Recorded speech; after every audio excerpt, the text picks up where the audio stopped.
Advanced Corporate Accounting, Chapter 5, Session 50. Social Responsibility Accounting. Definition and meaning.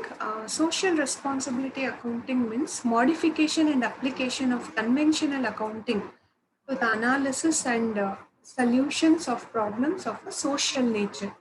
Normally, social accounting ಅಂತಂದ್ರೆ it is accounting of social responsibilities met by the organization.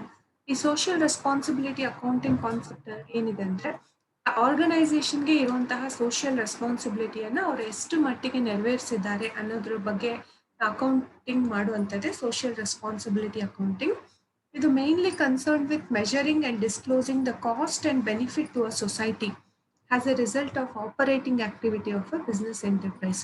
ಒಂದು ಸೊಸೈಟಿಗೆ ಎಷ್ಟು cost ಆಗ್ತಿದೆ ಮತ್ತೆ ಏನೆಲ್ಲ benefit ಸಿಗ್ತಾ ಇದೆ ಒಂದು ಆರ್ಗನೈಸೇಷನ್ ವರ್ಕ್ ಆಗ್ತಿರೋದ್ರಿಂದ ಅನ್ನೋದೇ ಸೋಷಿಯಲ್ ರೆಸ್ಪಾನ್ಸಿಬಿಲಿಟಿ ಅಕೌಂಟಿಂಗ್.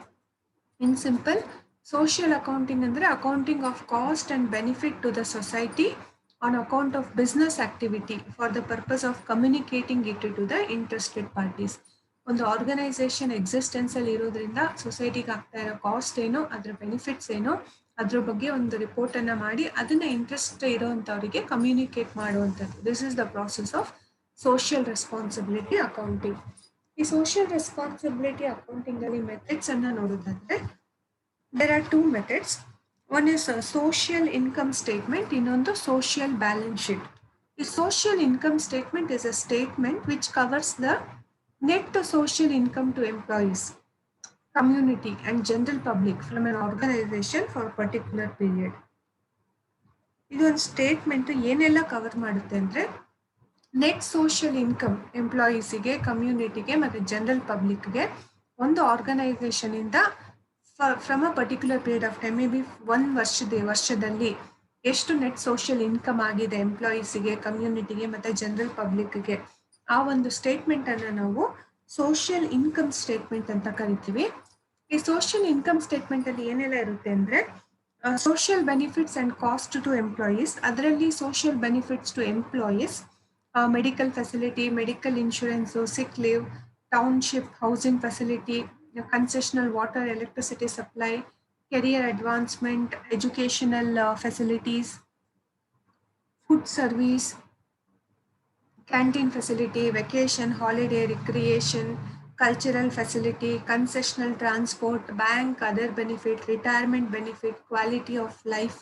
ಇದೆಲ್ಲ ಕೂಡ ಸೋಷಿಯಲ್ ಬೆನಿಫಿಟ್ ಟು ಎಂಪ್ಲಾಯೀಸ್. ಈ ಸೋಷಿಯಲ್ ಬೆನಿಫಿಟ್ ಮತ್ತೆ ಕಾಸ್ಟ್ ಟು ಎಂಪ್ಲಾಯೀಸ್ ಅಲ್ಲಿ ಸೋಷಿಯಲ್ ಬೆನಿಫಿಟ್ಸ್ ಟು ಎಂಪ್ಲಾಯೀಸ್ ಅಲ್ಲಿ ಇದೆಲ್ಲ ಕವರ್ ಆಗುತ್ತೆ. Medical insurance, facility, sick leave, township housing facility, water electricity, career advancement, education, food service, canteen, vacation, holiday, recreation, cultural facility, concessional transport, bank ಮತ್ತೆ other benefits, retirement benefits ಮತ್ತೆ quality of life. ಅದೇ social cost to employees ಅಲ್ಲಿ layoffs ಮತ್ತೆ involuntary termination ಮಾಡುವಂಥದ್ದು, over time work ಮಾಡಿಸ್ಕೊಳ್ಳುವಂಥದ್ದು, inequality of opportunity, ಇದೆಲ್ಲ ಕೂಡ total social cost to employees. ಈಗ ನೆಟ್ ಸೋಷಿಯಲ್ ಇನ್ಕಮ್ ಏನಾಗುತ್ತೆ ಅಂದ್ರೆ A-B ಅನ್ನ ನಾವು ತಗೋಬೇಕು. Next social benefit and cost to community.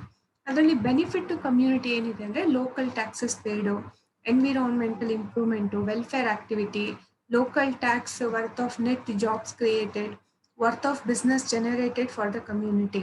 Cost andre increase in cost of living, local taxes consumed in service, ಇದೆಲ್ಲ ಕೂಡ total costs to community. Net social income to community ಬಂದು total net social income minus social cost. Next social benefits and cost to general public. Benefit to general public ಏನೆಲ್ಲ ಇರುತ್ತೆ ಅಂದ್ರೆ central taxes and duties, sales taxes and duties, central and state taxes, contribution to knowledge, foreign exchange earn, research and development effort. Cost ಬಂದು central and state services consumed, foreign exchange spent. The difference in net social income. ಮತ್ತೆ social benefits and cost to clients ಬಂದು benefits value addition to previous contracts, ಮತ್ತೆ that is the benefit. And cost is opportunity cost of contract revenue. ಬೇರೆಯವರಿಗೆ opportunity ಕೊಟ್ಟಿದ್ದೆ ಆದರೆ that is the net social income to clients. Next ನಮಗೆ ಇರುವಂಥದ್ದು format of social balance sheet. Social balance ಶೀಟ್ನಲ್ಲಿ basically assets ಮತ್ತು liabilities ಅಂತ ಹೇಳಿ ನಾವು ಕನ್ಸಿಡರ್ ಮಾಡ್ತೀವಿ. ಈಗ ಇಲ್ಲಿ ಅಸೆಟ್ಸ್ನಲ್ಲಿ ಏನೆಲ್ಲ ಬರುತ್ತೆ, ಲಯಬಿಲಿಟೀಸಲ್ಲಿ ಏನೆಲ್ಲ ಬರುತ್ತೆ ಅಂದರೆ ಆರ್ಗನೈಸೇಷನ್ ಈಕ್ವಿಟಿ ಮತ್ತು employees contribution towards the organisation ಈಕ್ವಿಟಿಯಲ್ಲಿ ಎಲ್ಲ ಶೇರ್ಸ್ದು ಬರುತ್ತೆ. ಅಸೆಟ್ಸಲ್ಲಿ ಸೋಷಿಯಲ್ ಕ್ಯಾಪಿಟಲ್ ಇನ್ವೆಸ್ಟ್ಮೆಂಟ್, ಅದರಲ್ಲಿ land, residential and other building, road, bridges, road supply, sewerage, furniture, fitting, other equipment, human resource ಅನ್ನು ಕೂಡ ಕನ್ಸಿಡರ್ ಮಾಡ್ತೀವಿ. This is the social balance sheet. Next, we have the fourth type is the valuation of brand. First one what we discussed was human resource accounting. First ನಾವು human resource accounting ಅನ್ನು discuss ಮಾಡಿದ್ವಿ. ಅದರಲ್ಲಿ cost base valuation ಮತ್ತು value based valuation ಅನ್ನು ನೋಡಿದ್ವಿ. Second type ಬಂದು environmental accounting. Third one social responsibility accounting. And now the fourth one is the valuation of brand. Now let us look into the valuation of brand. The last one of part A of chapter 5. Valuation of brand. Introduction and meaning of brand. Brand valuation is the job of estimating the total financial value of the brand. Brand ಅಂತಂದ್ರೆ it is differentiating the product of one company and another. Brand name ನಮಗೆ ಒಂದು ಪ್ರಾಡಕ್ಟ್ಗೆ differentiation ಅನ್ನ ಕೊಡುತ್ತೆ ಬೇರೆ products compare ಮಾಡಿದ್ರೆ. ಈ brand valuation ಅಂದ್ರೆ estimating the total financial value of the brand. Maybe valuation of any product of self review ಆಗಿರ್ಬೋದು, or conflicts of interest. It those that value the brand also were involved in its creation. Appropriate process of valuing the brand ಏನಂತಂದ್ರೆ transparency ಇರಬೇಕು, ಅದರಲ್ಲಿ validity ಇರಬೇಕು, reliability, sufficiency, objectivity, ಮತ್ತು financial behaviour and legal parameters. ಮತ್ತು brand valuation ಏನು ಅಂತಂದರೆ it is different from the brand equity. So you need to have a transparency. ಅದರಲ್ಲಿ ಏನಿದೆ ಕಂಟೆಂಟ್ಸ್ ಎಲ್ಲ ಕೂಡ ಇನ್ಫಾರ್ಮೇಷನ್ ಇರಬೇಕು, ಮತ್ತು ಅದರ ವ್ಯಾಲಿಡಿಟಿ, ಅದರ ರಿಲಯಬಿಲಿಟಿ ಬಗ್ಗೆ ಕೂಡ ಇರಬೇಕು, ಸಫಿಷಿಯನ್ಸಿ ಇರಬೇಕು, ಆಬ್ಜೆಕ್ಟಿವಿಟಿನೂ ಇರಬೇಕು.